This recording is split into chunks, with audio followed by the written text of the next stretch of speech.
With the general election some 40 days away, the country's ruling and opposition parties reached an agreement today on finalizing electoral districts after a long discussion.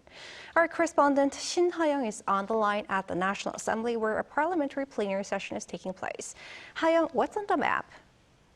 Well, Jungmin, we're still waiting for the vote on the electoral district proposal to be addressed at the National Assembly's plenary session. And this comes after last-minute negotiation on electoral districts between the ruling and opposition parties. The Election Act requires the National Assembly to finalize electoral districts a year before the election. However, this had not been done with just 40 days to go before the election due to clashes of opinion between the parties.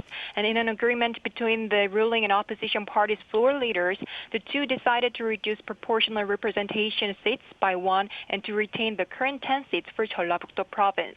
And originally, the plan was to take one seat each of Seoul and Jeollabuk-do province and add one seat each for Incheon and Gyeonggi-do province. However, ultimately, only Seoul, Incheon, and Gyeonggi-do province will have the changes made.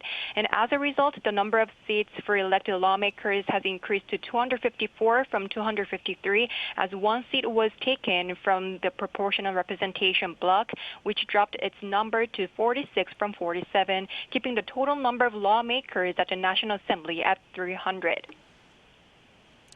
Well, Ha-young, I heard that certain regions have been permitted to undergo partial divisions.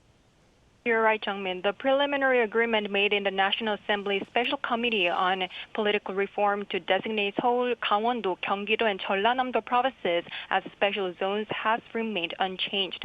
And this decision allows for the partial splitting up of certain districts, cities, or counties, considering their administrative boundaries and geographical conditions, with the aim of reflecting the regional representation of rural areas. And meanwhile, the Democratic Party's request to adjust electoral districts in Busan was left out of the final agreement. And that's all I have for this hour. Back to you, Jungmin. Thanks, Ha-young, for the coverage.